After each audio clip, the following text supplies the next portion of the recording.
Happy Sabbath, my friends. Today we celebrate the North American Division's Health Sabbath. I know, when the preacher starts talking about health, it gets quieter in here than the church is on Monday. But hang on, I promise you, we're going to have fun and we will be inspired by God's Word and His blessing that He has for us today. God has given this group of people a very special gift, and that gift is called health everlasting. I'm here with you today to make sure that you don't miss out on the benefits that this gift brings specifically to you and to your church community. So who is this guy on the screen talking with you today? Well, I'm Roy Ice, the speaker and director of Faith for Today Media Ministries, the television broadcast ministry that has been given the mission by God and the North American Division of Seventh-day Adventist to be your ambassadors for your church and to reach out to your neighbors who are not interested in our views of prophecy or theology. For more than 73 years, Faith for Today has been broadcasting television programming to help people know that there is a very special group of people who love them and love God, a community of faith who can help them to not only live their best life possible, but to live a decade longer. That's right. You have the gift to share of a decade for all of your friends and neighbors. Now, at Faith for Today, we do all of this through the lens of life coaching. We interview celebrities, professional athletes, authors, experts, and everyday people with extraordinary experiences on one of our television programs called Lifestyle. You can access our broadcast, our podcast, our blog post resources by going to our website, lifestyle.org, and sharing the relevant content with your neighbors, your family, your friends. In a few moments, I'll share some stories from some of the celebrities that we've been working with recently. But first, I think we should start by diving into God's Word and to let that be the guide for our message together. What do you think? Our scripture reading today comes from Exodus chapter 15, verses 22 through 26, and I'll be reading here from the New King James Version. It reads, "So Moses brought Israel from the Red Sea.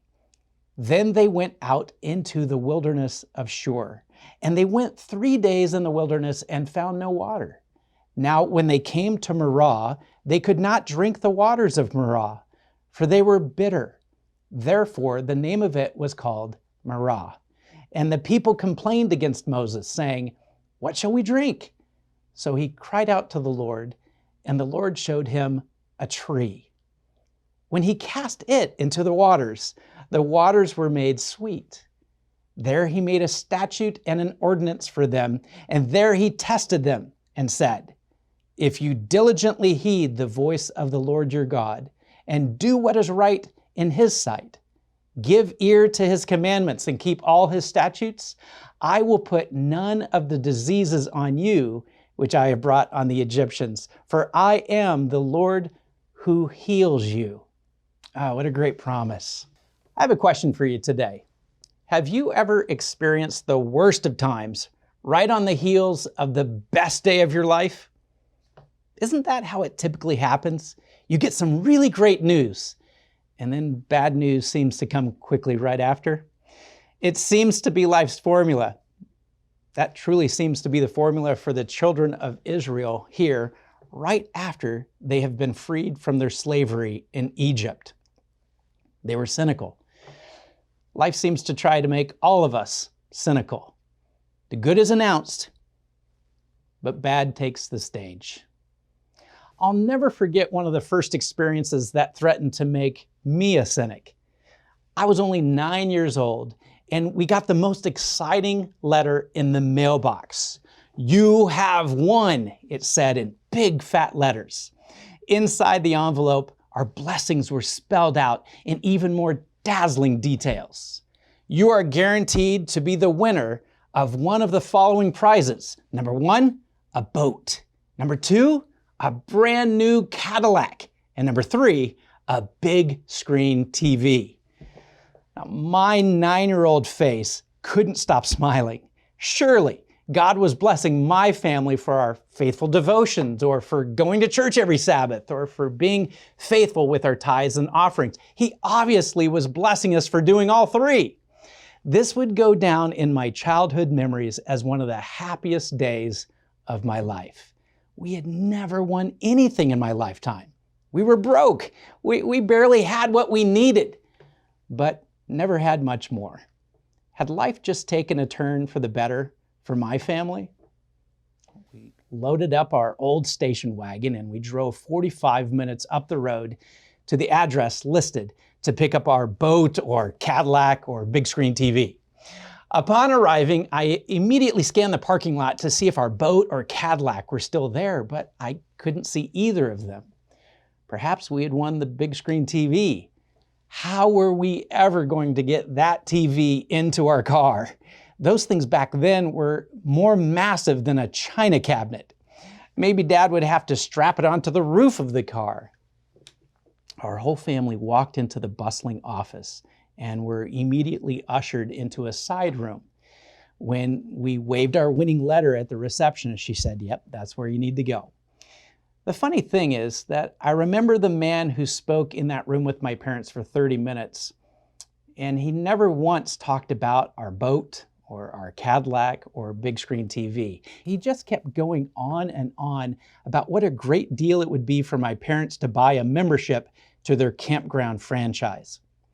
When my parents said no for about the 127th time, the man finally gave up with a huff and began to leave the room.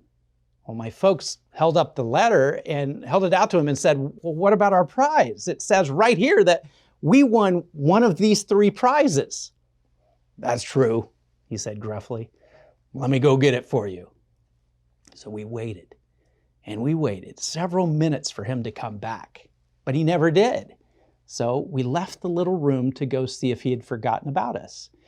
As we reemerged into the large office filled with dozens of desks, I spotted the man at the other end of the office walking toward us. In his hands, he held a package wrapped in plastic. Could it be the paperwork and the keys to our new Cadillac? It definitely didn't seem to have anything to do with the TV, and as far as I could figure, I couldn't tell what it was. But then I saw it. 4 bold black letters ran across the thick piece of paper pressed up against the clear plastic packaging. A color photo took up most of the space underneath. The letter spelled BOAT. According to the word at the top, we had won a boat. But according to the picture and the contents inside the clear plastic bag, we had just won a 1-person rubber raft. When we protested and exclaimed, "This isn't a boat," the man smiled and said, "Sure it is. It says so right here. It's a boat." It was a long, quiet ride back home that day. I'll never forget holding that light package in my lap and mumbling, "This was not what they promised. This is not a boat." Have you ever experienced a time when all of your hopes and dreams were coming true, but then everything seemed to dry up like they always have in the past? This is the emotional experience of the children of Israel in Exodus chapter 15. They just couldn't seem to catch a break.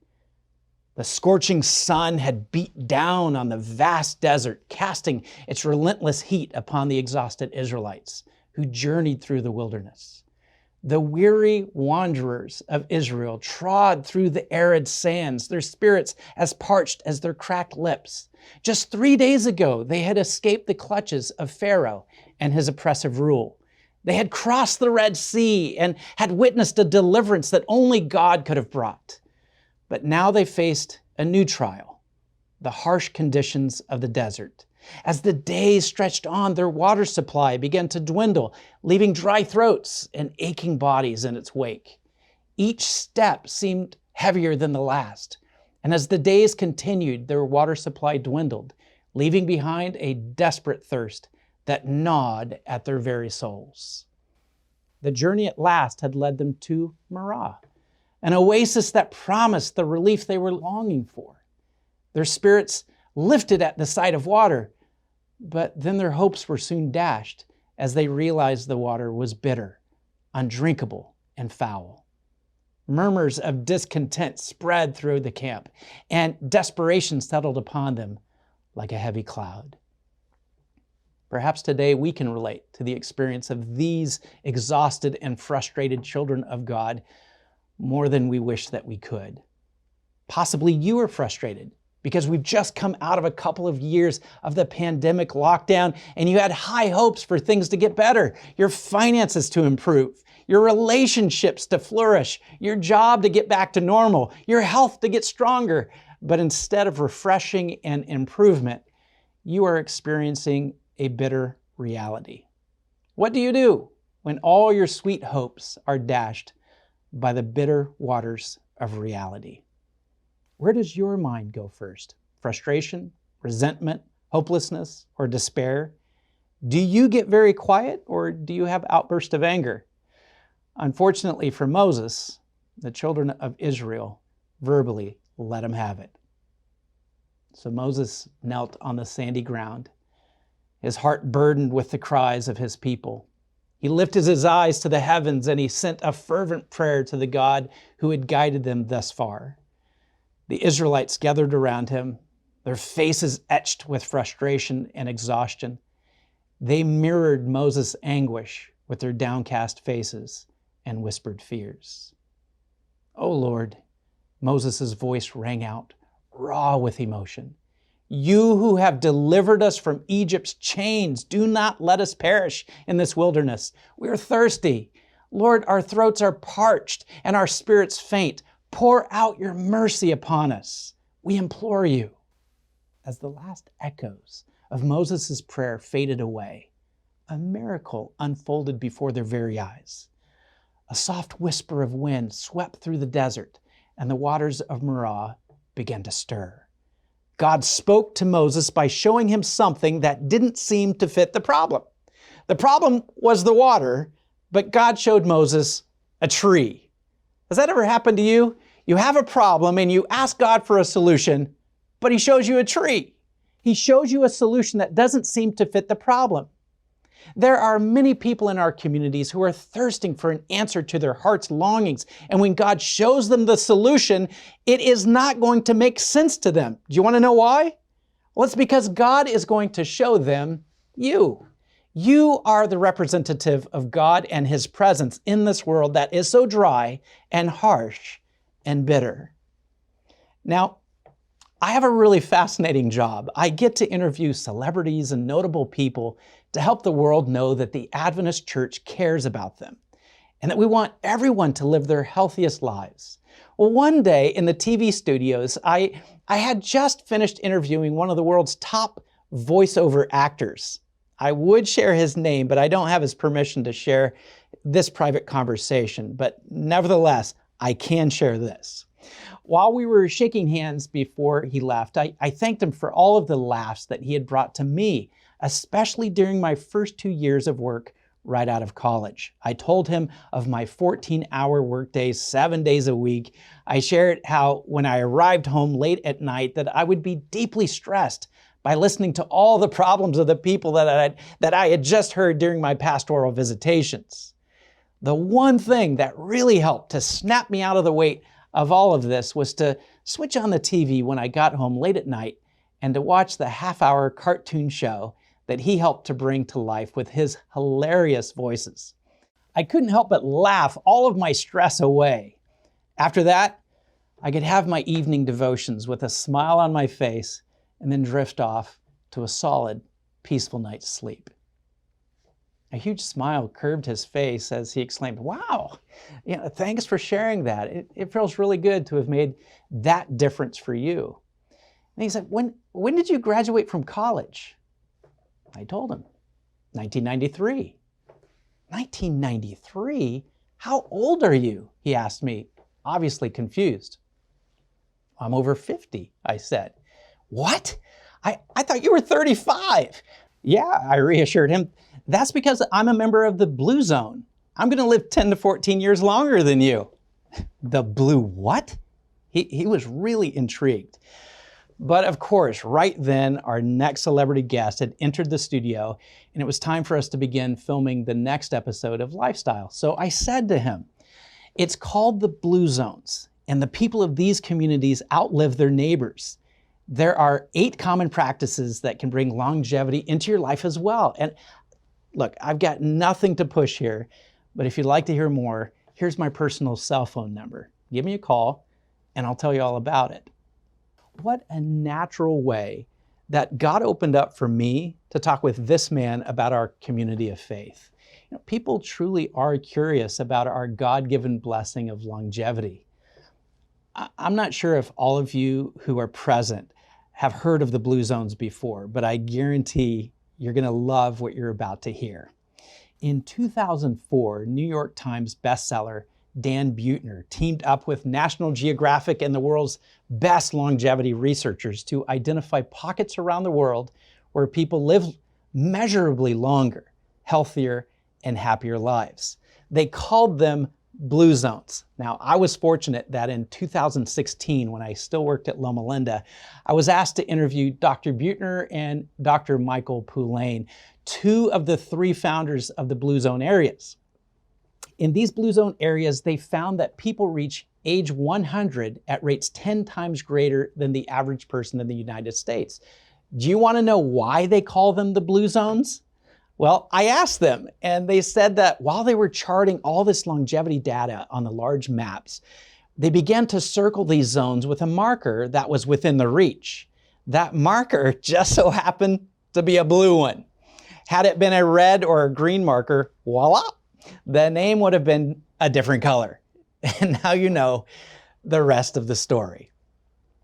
Perhaps you already know all about the Blue Zones, and maybe you've watched the new documentary on Netflix and you've seen how the Seventh-day Adventist Church is the only Blue Zone out of the 5 that's not geographically specific. The other 4 Blue Zones are in Okinawa, Japan, Icaria, Greece, Sardinia, Italy, and Nicoya, Costa Rica. Some people have mistakenly said that Loma Linda, California is our Blue Zone, but that's not accurate. Loma Linda is merely the area of highest concentration of Seventh-day Adventists. The Adventist Blue Zone is actually the Seventh-day Adventist Church of North America. Everywhere that there is an Adventist in the United States and Canada, they are part of our Blue Zone. And each of our churches are Blue Zone centers because that is where we all congregate. God has gifted us with an extra decade of health. And I want to explain to you why you have received this gift and how you can share it. But once again, it's probably best if we let our story in Exodus chapter 15 continue to guide us here. God had a blessing of health for the children of Israel, one that would change their health status as well. So Moses grabs an axe and begins chopping down a tree. The Israelites give sideways glances to one another. Surely their leader has gone mad. Perhaps he's succumbed to heat stroke. Maybe it was all the stress.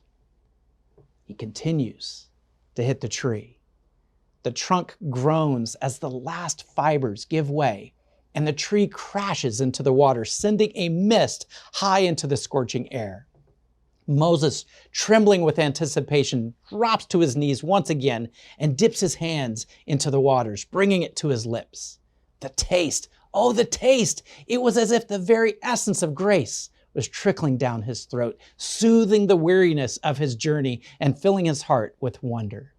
He couldn't help but smile. It was as if the bitterness that had plagued their journey had been transformed into a reminder of God's sweet faithfulness and provision.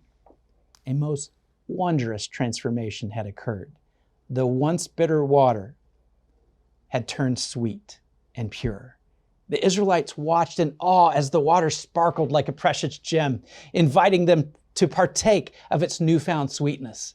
The transformation was as miraculous as it was beautiful, an echo of the Creator's touch that turns the bitter to sweet.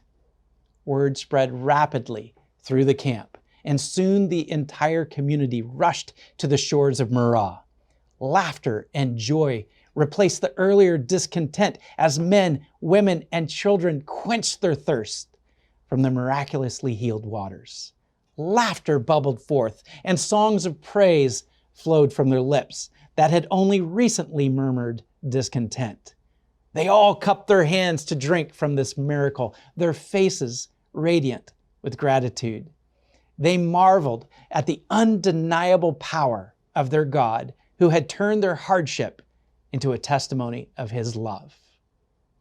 Moses stood before them, his eyes shining with thankfulness.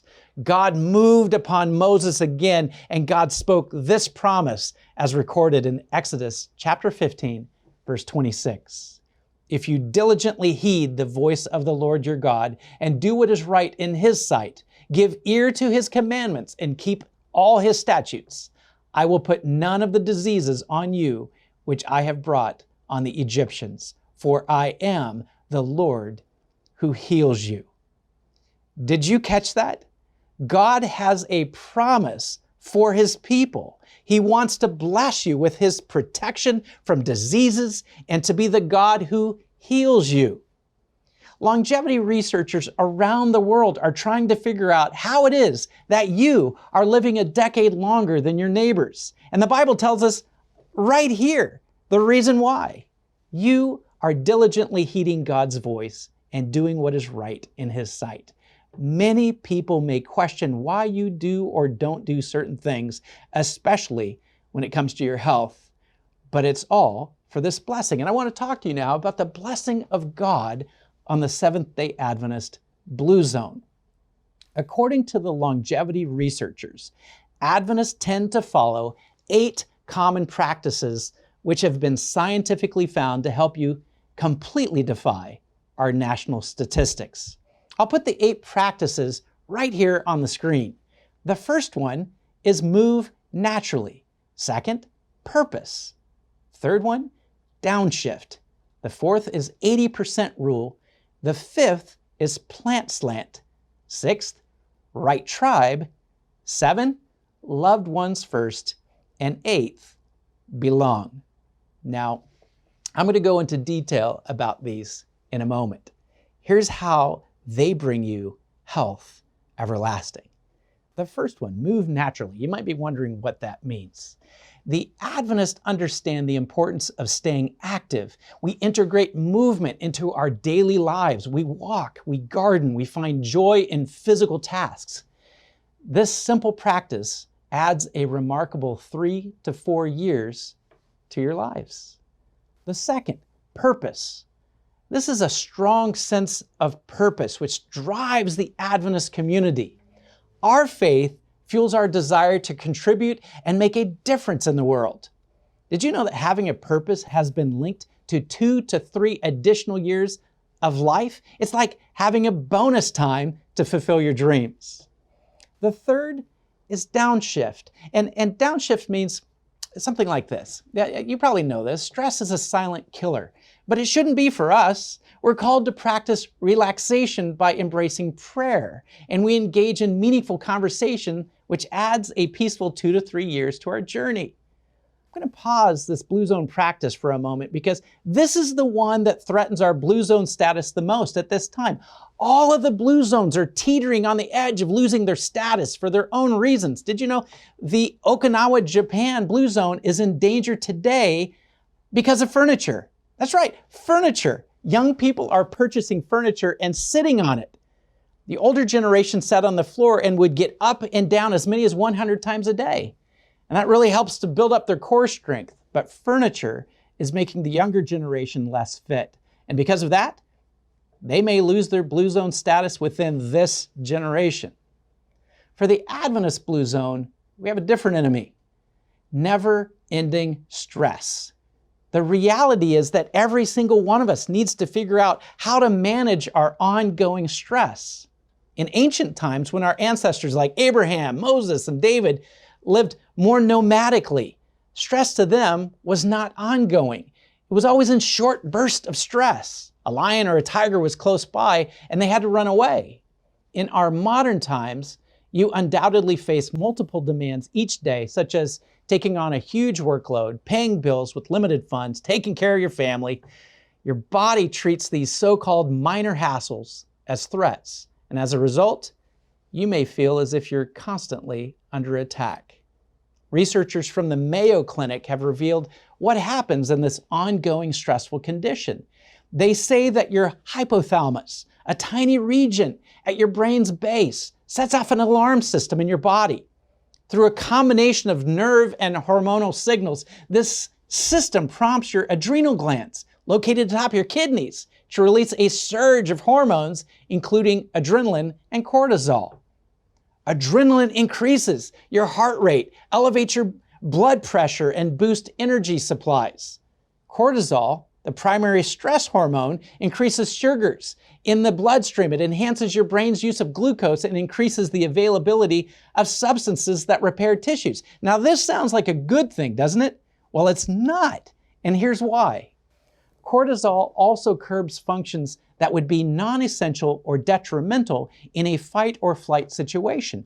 It alters your immune system, and it suppresses your digestive system, the reproductive system, and the growth processes. This complex natural alarm system also communicates with the brain regions that control mood, motivation, and fear. So the long-term activation of the stress response system and the overexposure to cortisol and other stress hormones that follows can disrupt almost all of your body's processes. This puts you at an increased risk of many health problems, including the following: anxiety, depression, digestive problems, headaches, heart disease, sleeping problems, weight gain, memory and concentration impairment. That's why it's so important to learn healthy ways to cope with your life's stressors. So take a moment and seriously make a plan for what you are going to do right now. What are you going to start implementing? How can you implement downshifting into your daily routine? Our system in the Adventist Church, we pray. You serve a God who cares just as much or even more than you do about all the things that are causing you stress. Jesus says in Matthew 11, verses 29 to 30, "Take my yoke upon you and learn from me, for I am gentle and lowly in heart, and you will find rest for your souls. For my yoke is easy and my burden is light." It's true.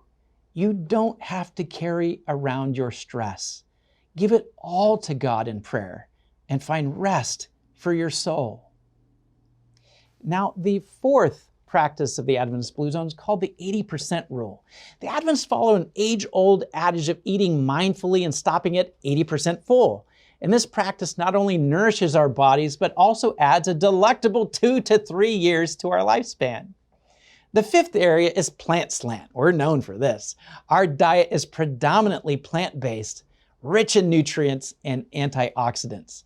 This choice grants us an impressive 4 to 5 years of added vitality. What you put on your plate can truly determine the years on your calendars. The sixth is belong.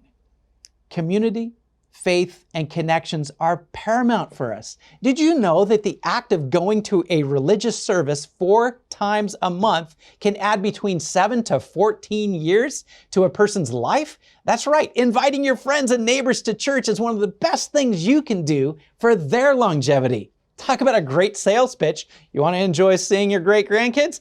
Come with me to church. The seventh practice is loved ones first. Now, putting family and relationships first is non-negotiable for the Adventist. This practice has blessed us with an astonishing 4 to 6 more years of cherished time with our loved ones. And the last one, the eighth practice, is called right tribe. Surrounding yourself with positive, like-minded individuals is a cornerstone of Adventist living. This circle of influence gives us an awe-inspiring 3 to 5 years of shared growth and mutual empowerment. Now, these are things that many of you do naturally without even thinking about it because it has become a way of life for you. But I have some exciting good news for each and every one of you today. God wants to share this blessing of health everlasting with those who live around us as well. I was blessed with the opportunity a few months ago to interview the television actor William Shatner on our TV show Lifestyle. Now, many people recognize him from his early work as Star Trek's Captain of the Enterprise, James T. Kirk. He had just turned 92 years old the week before I interviewed him, and just over a year before, he had broken the age record by being the oldest man to ever travel into space. He told me that the toughest thing about going on that rocket ride was the stairs. That's right, they made him walk up 11 flights of stairs to get up to the crew capsule. Some of you are saying, 11 flights of stairs, that's nothing, I can do 12. And I applaud you because you are a true representation of our Blue Zone. But let me share with you something that will excite you even more. The blessing of health everlasting that God has given to us for following His prescribed paths is something that can bless others as well with their longevity. Just like the blessing that God gave to Abraham, our blessing is that we would be a blessing to the nations around us. And here's how. Several towns have plugged our practices into their communities and have had shocking results. In Albert Lee, Minnesota, it worked. After just 1 year, participants added an estimated 2.9 years to their average lifespan, while healthcare claims for city workers dropped 49%. Walter Willett from Harvard called the results stunning. In Beach Cities, California, childhood obesity declined by 50%, smoking declined by 17%, and stress went down by 8%. Fort Worth, Texas transformed itself from one of the unhealthiest cities in the nation. It used to rank way down at the bottom as 185th out of 190, but this city's well-being rocketed up to 58th in a very short amount of time. God has not only gifted us with more time, He has gifted us with the gift of giving others more time as well. What a gift we have to share. May we all share this gift of health everlasting with everyone we meet until Jesus comes and takes us home to be with Him forever and ever.